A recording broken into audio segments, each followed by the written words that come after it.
Okay, so thank you for joining me.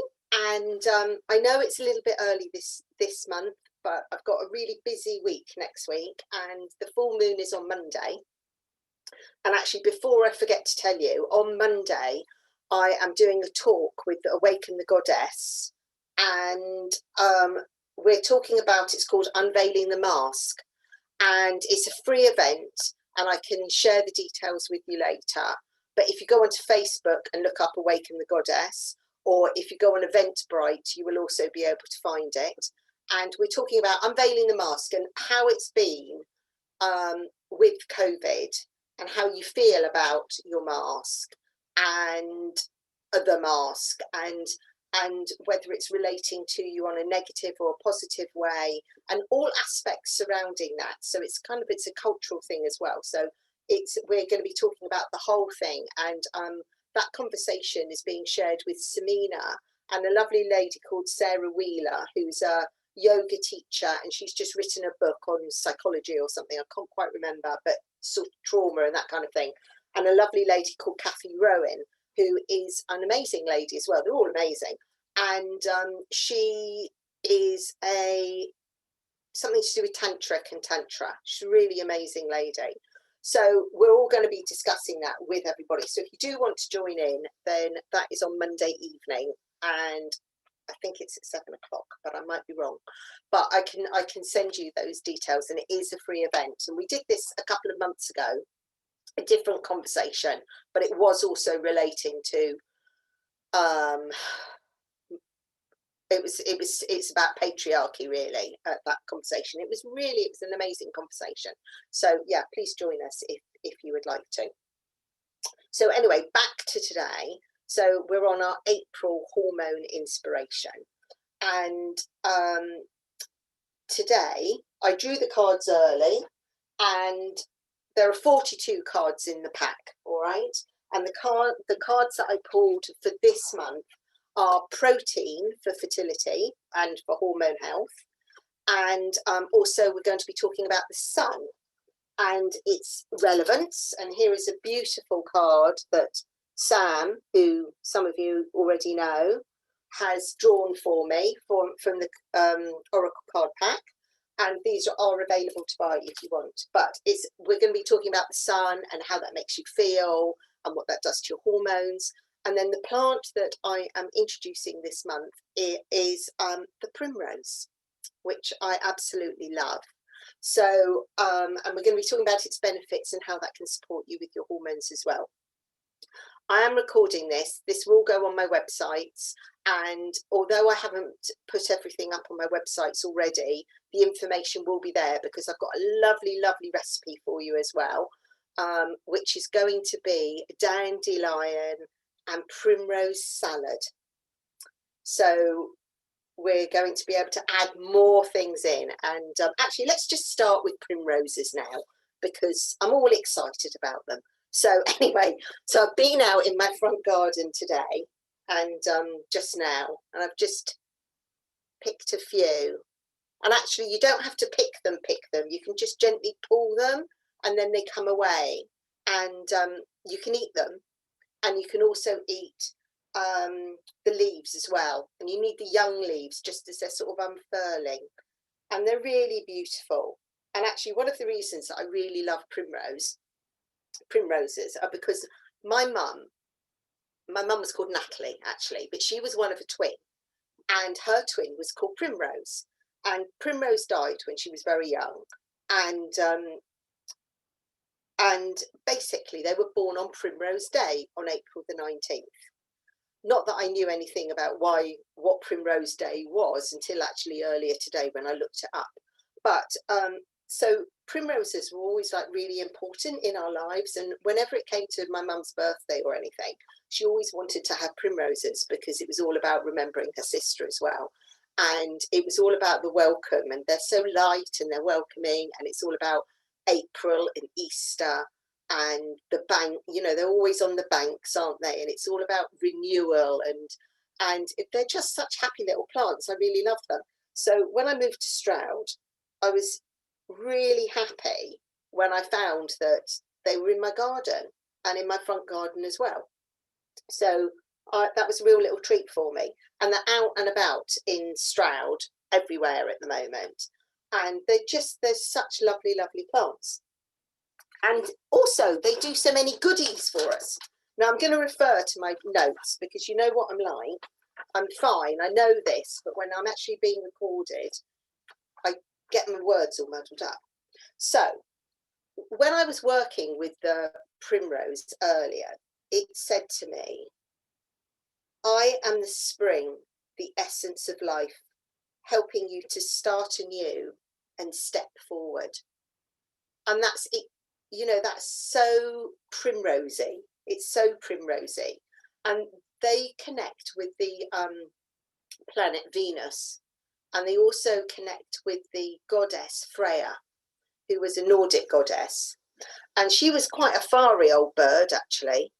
And you know, she was a bit of everything, Freya. So she really connects with the elementals and the fairies and the nature spirits. But she was also quite a warrior, and she was a protector of women as well. And also she worked with sort of a maiden mother crow. So she wasn't a triple goddess, but she really holds a lot of that Bridget energy, and she also holds a lot of Tauret energy, because she would support people in labour as well, and when they were having babies and in birth, and protect women if they were in trouble. And she was very, very fiery. I mean, you know, at some points she was very lovely and gentle, but at the other points of her, there was quite a lot of Kali associated with her. She would jump out of her pram and get really angry. And although she was happily married, when she went to battle, she thought nothing of going to bed with as many men as she fancied. So you know, she was a modern woman, is what she was. And primrose is kind of like, it brings that feminine energy, but there's also a lot of strength to it because it connects with the sun energy. And I found that amazing that I drew the sun card, and I'd already decided that we were going to be using primrose in April. So it really does. It's kind of like, primrose is like a combination of that feminine Venus energy, but it also holds this sun energy as well, which is more of a doing, is more yang, is more determined, offers you lots of courage. But what primrose does is it says, okay, I know that you're feeling a bit worse for wear right now, and let me nurture you, let me help you come out of that winter dreariness, and let's start again, let's renew. So I think that's you know, it's a really lovely little plant. So I thought also what I would do is I would talk to you a little bit about the different approaches to primrose from different areas. Okay, so I mean, obviously, you know, I'm all about the Spagyric, so I'll be talking about the Spagyric reasoning for it. But Spagyric and Culpeper, who was a botanical, an astrological botanist, that's the right way of saying it, he works very much in line, or Spagyrics work very much in line with him. Okay, and he felt that primroses were always to be used for the nervous conditions, and he really feels that if we connect with the planets and how they influence the plant, we can learn so much more about the plant and really understand its healing abilities. So Culpeper considered that it was very much connected with the planet Venus. And if you know about the planet Venus, of which I have very limited knowledge, but it is quite feminine, but it is quite fiery as well. So that's what I think about it anyway. And then if you think about it from an Ayurvedic perspective, they consider it to be bitter and cooling. So it has the energy of it is cool. So they use it to relieve congestion of the blood, to clear blood clots, promote menstruation, and any kind of uterine infections, any kind of menstrual irregularities. It has like a downward motion to it.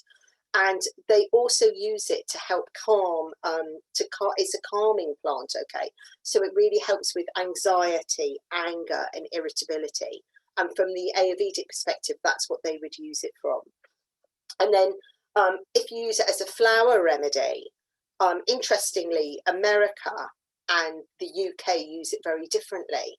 So the USA and Canada seem to think that they would use it for people who have ideal ideas about being in love, and they use it to help people have a more realistic attitude towards love and relationships. So not to be away with the fairies in it, but actually to return and come down and actually see relationships for how they should be and appreciate them for how they should be. And yeah, an acceptance of love. And they also believe in the USA and Canada that they would use primrose for people who've got blood sugar irregularities as well. So they would use it for that. But in England, that the English philosophy, the English energy remedy philosophy, is very much more related with the Spagyric one, which is one that we would use it for nervous issues, to help you open and release, to cleanse your body, and to really support like post-winter depression, and really get you back into that place where you need to, you know, have a gentle kick to encourage you to move forward. So that's why they would use, that's why the energy remedies would use it. So coming back into the Spagyrics, emotionally, we believe that it helps stability and for you to start anew. It helps you spring clean, and spring clean not only physically, but also emotionally, to help you change your mindset, to help you clear painful memories. So it's quite a deep plant, really, if it can do that, you know. And as I've already said, it offers protection and helps you follow your direction of life. So you follow your pathway. And if you think about it, if you think about where the primrose grows, you often see it along pathways, you often see it along riverbanks, you often see it outside the front of people's houses. And it is really welcoming, but it also helps you follow the path, because it often does grow along pathways. And it also, we believe it helps you connect with your inner self, so you get a true understanding of who you are and the reason why something might have upset you, or your reaction to something. So it really encourages you to forgive. So it's a forgiveness plant. So it's a really calming, lovely little plant. So we would use it emotionally for that kind of presentation. But if somebody is from a physical perspective, I would really be using it for people who suffer with anxiety, who've got a super obsessive, busy mind, that if they get something in their head, they can't get rid of it, and they're just on it and on it and on it and chomping away in their head about it all the time.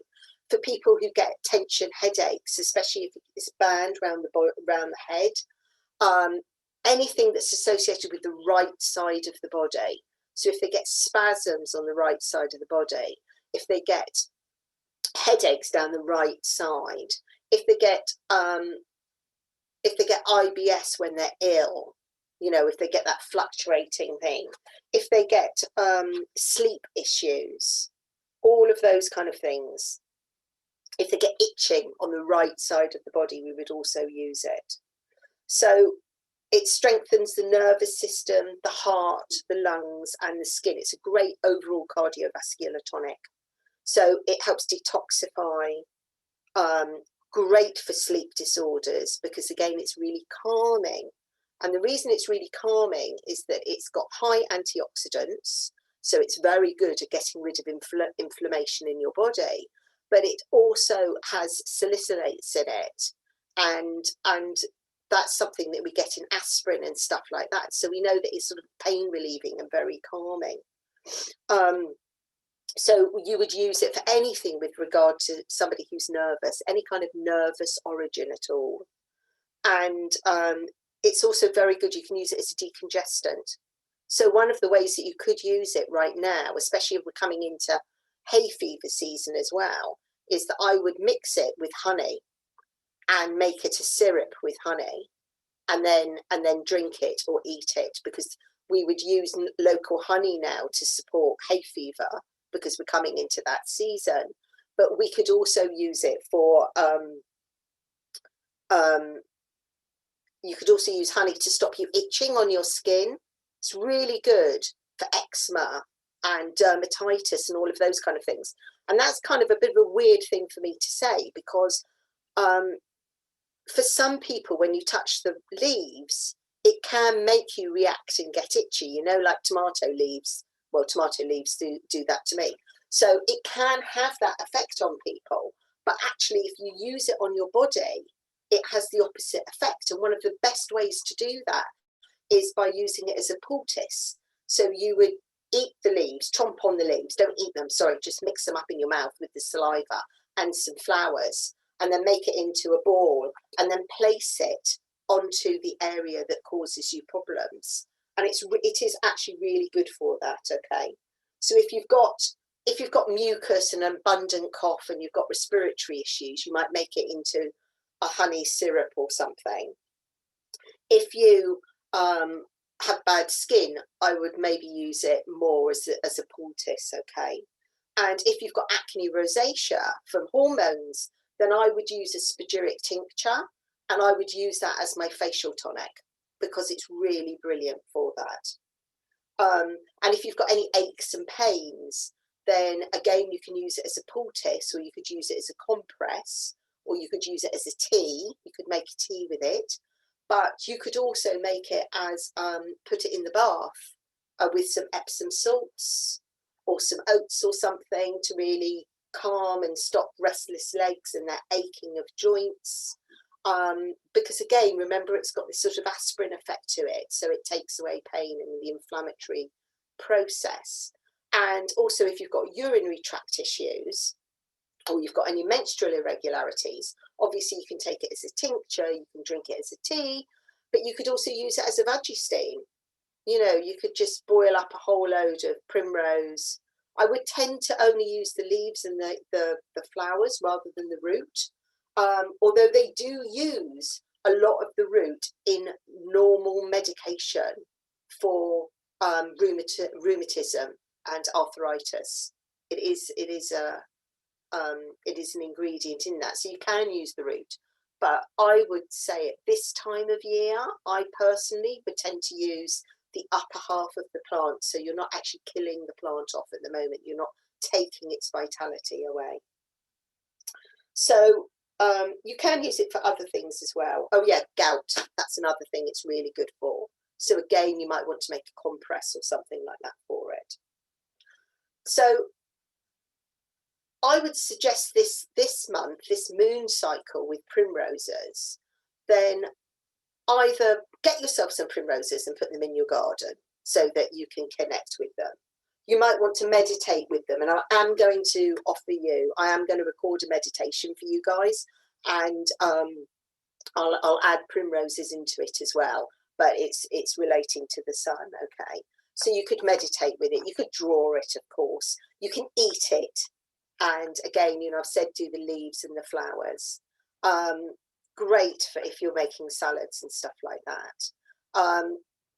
And you can use it as a poultice, you know, for painful areas. Make tea with it, veggie steam, bath soak, or take as a spagyric remedy. So there's lots of different ways that you could utilize it. And because I like to connect it with last month's inspiration as well, you know, add it to your dandelions and your and any of the other wild foraging leaves that you're getting at the moment, or flowers that you're getting at the moment, and add them to your salads. And it would be, you know, I think it's lovely this year if we all start to really use a lot more flowers into our salads, into our wildflowers as well, because into our wild salads as well, which is kind of like, it makes life so much more fun, and enjoy our food so much more. So yeah, so that's my little info about the beautiful primrose. And oh yeah, and just before I forget, if you want to know what Primrose Day is, it was apparently to do with when the Prime Minister Disraeli died, and his favourite flower were primroses, and so when he died, it was called Primrose Day. So that's where Primrose Day came from. So I think next we'll talk about the sun, because the primrose is related to that sun energy. So when I pulled the sun card, it made me really smile, actually, because I mean, we've had some fantastic, lovely days, haven't we, over Easter, and now it's all been a bit of a shock to us and to our plants. And you know, I just thought, well, how does the sun make you feel? What happens to your hormones in the sun? What happens to your emotions? You know, are you the kind of person who shies away from the warmth, or actually does it give you confidence and make you want to go out and be sociable and do all of those things? And I'd really like you to think about what it does for you, what the sun does for you, because some people find their skin really reacts in the sun, while other people feel that they're, you know, if you're a bit of a cold-blooded animal, you just really need to heat up in the sun, and you're much better in the summertime or when the sun is out. You know, you might suffer from mental health disorders, like, God forbid, I'm sure we all are at the moment. But you know, the sun somehow, for me, it makes me feel so much better. You know, the sunrise is like a real welcome. It's a new day. It's renewal. It's rebirth. It's energy. It's that whole solar plexus area in yogic philosophy, where it gives you confidence and determination, and it gives you vitality, and it encourages you to do things and step up and step into new beginnings and do your work and be outside and all of that loveliness. But if you're really suffering from a lot of the opposite side of the solar plexus, which is worry and anxiety and not absorbing life and digesting life and not doing any of those things, then how does the sun make you feel? And does that really influence your mood and your hormones? Because I really believe it does. Well, for me, it can influence a lot.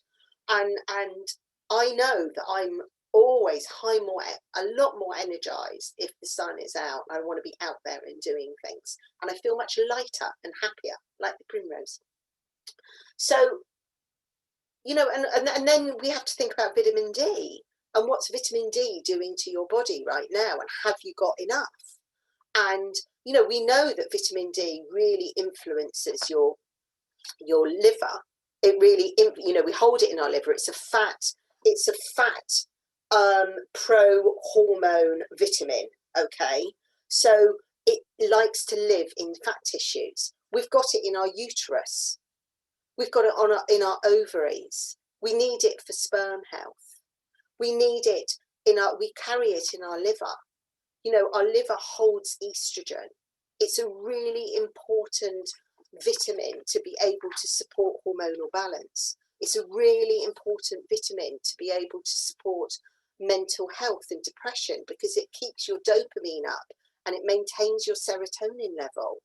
You know, when we get vitamin D from outside, actually what happens is that we take it into our skin.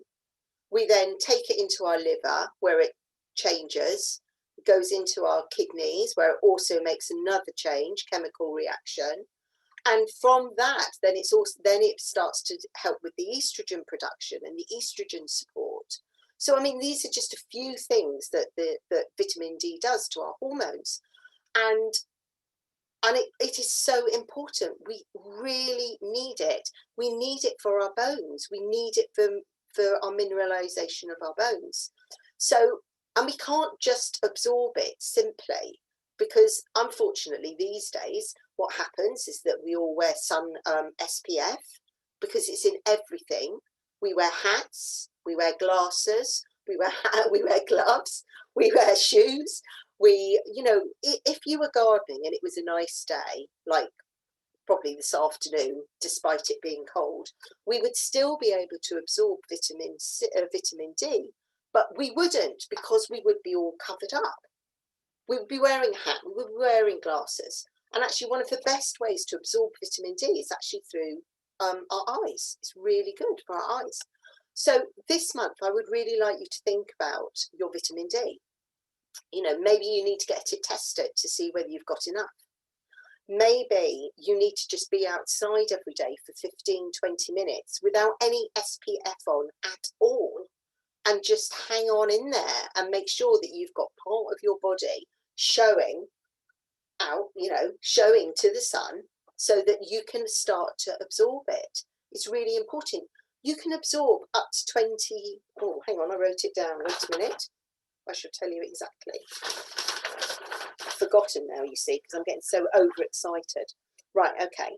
10 to 20,000 IUs of vitamin D3 within 24 hours if you are outside for 15 minutes.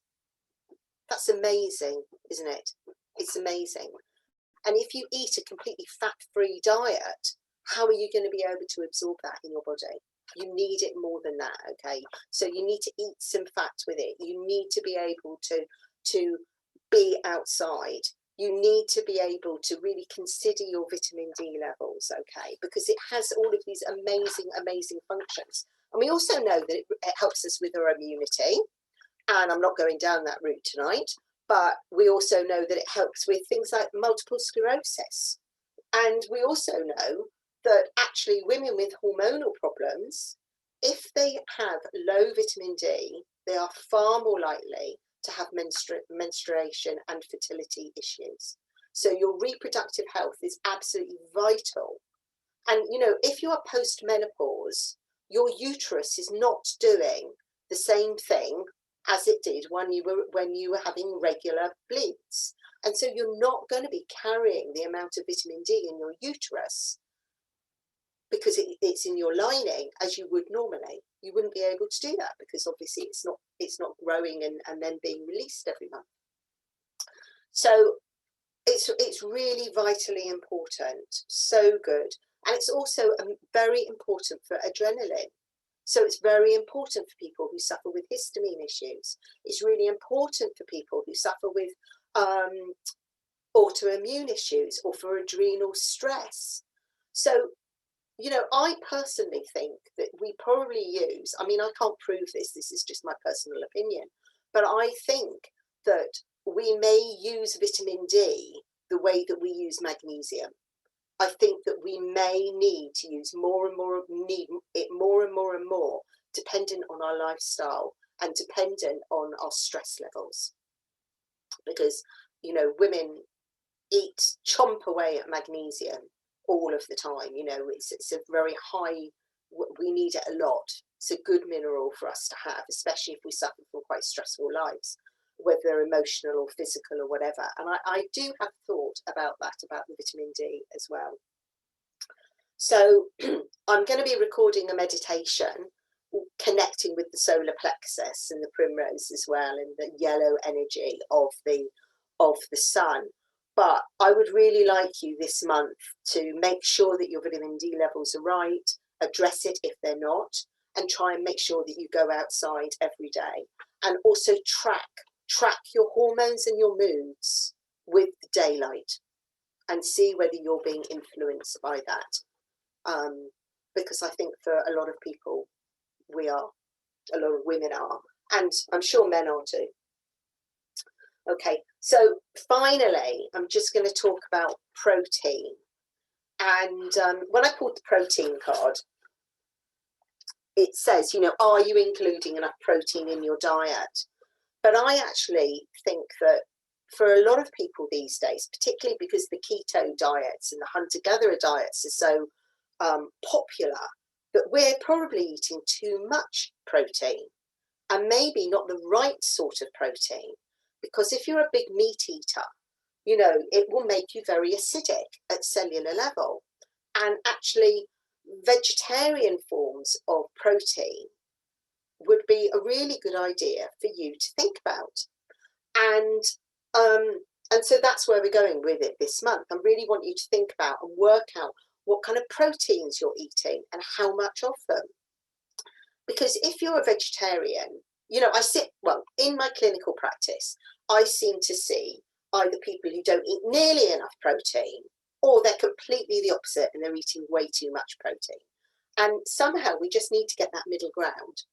And meat and fish are great for certain people. Eggs are great as well, you know, but we need more plant-based foods in our lives, without any doubt. I mean, I'm a plant-based person, so obviously I'm going to say that, but we honestly do need it, not only for the environment, but for the ecological, but also for our general health. We need to be more alkaline at cellular level. And one of the ways that we can do that is that we can eat proteins. We don't have to have masses of them, but we can choose some really good protein sources. So this month, I'd really like you to work out how many proteins you're eating.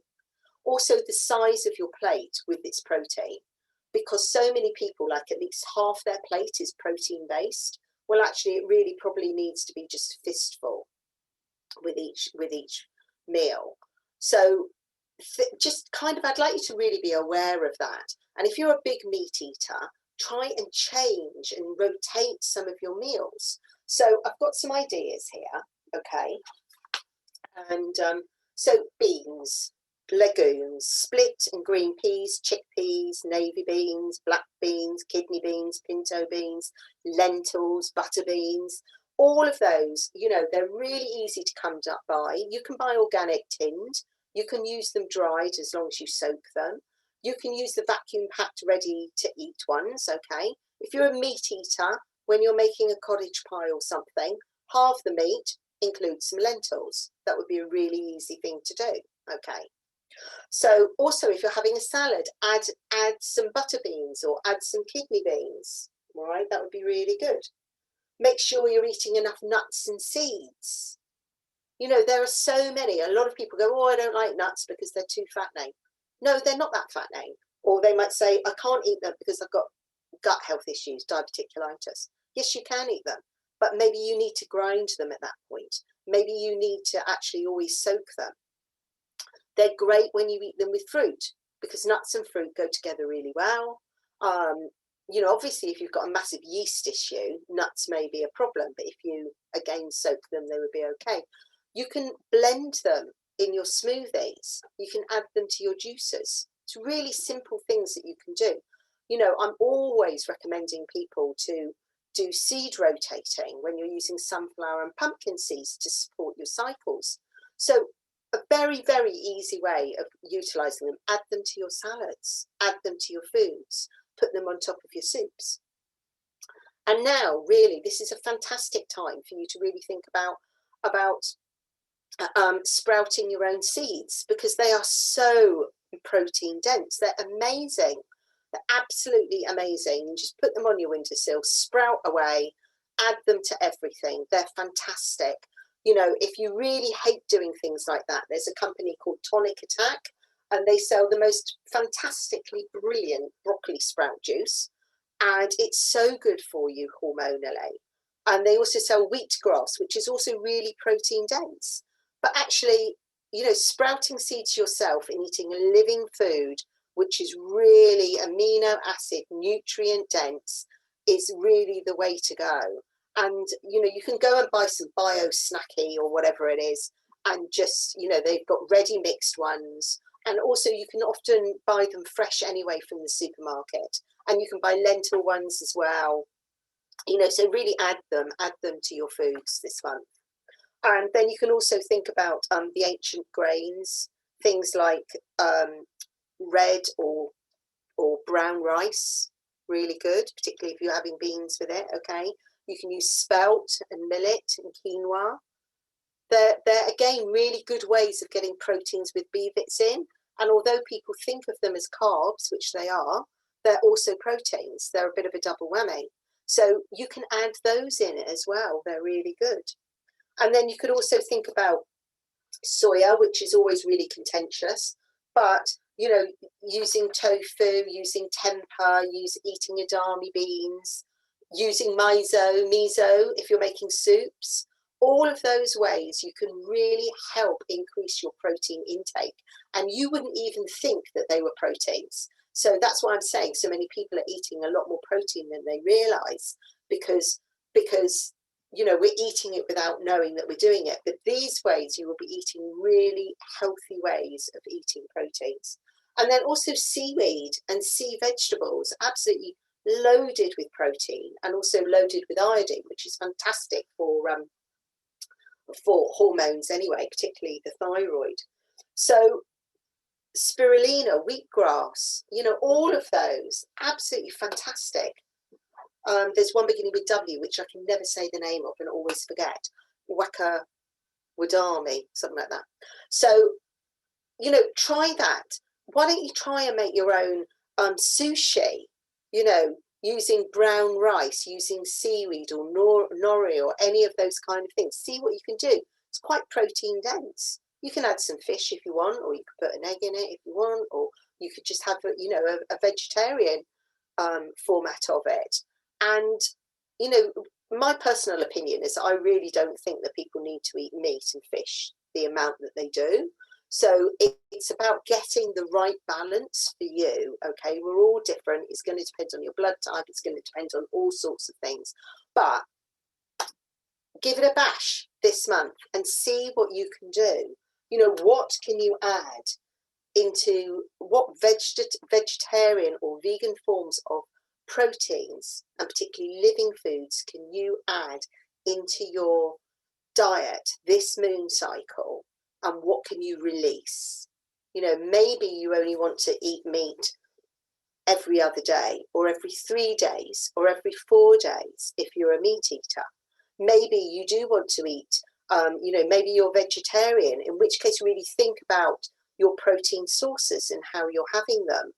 Because the trouble with being vegetarian these days is that there is a lot of convenience vegetarian food around.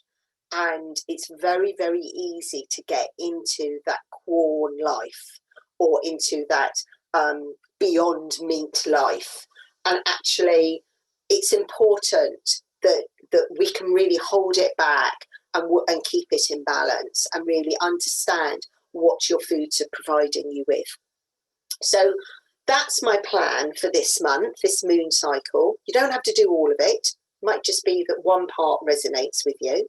It could be that actually you've got protein taped and you've got it all sussed out, but you really like the thought of working with primrose. Or it could actually be that you can recognise that your hormones are being influenced a lot with the sun. Or it could be that actually you're feeling very nervous and a lot of nervous anxiety and returning to life right now and stepping out and coming back into your job or coming back into whatever it is that you're normally doing is causing you some concerns and worries or lack of confidence. And the sun and my meditations will help with that, and also working with primrose. So I hope you've enjoyed this month's hormone inspiration. I think the next meetup is March, here we go, 13th of May. Can't be March, I'm going backwards. 13th of May, which is Thursday. I'll send you the Zoom. I'm going to take the recording off now, and all this information will be on justineevans.co.uk and also creationfertility.com. So thank you, and I'm just going to stop this now.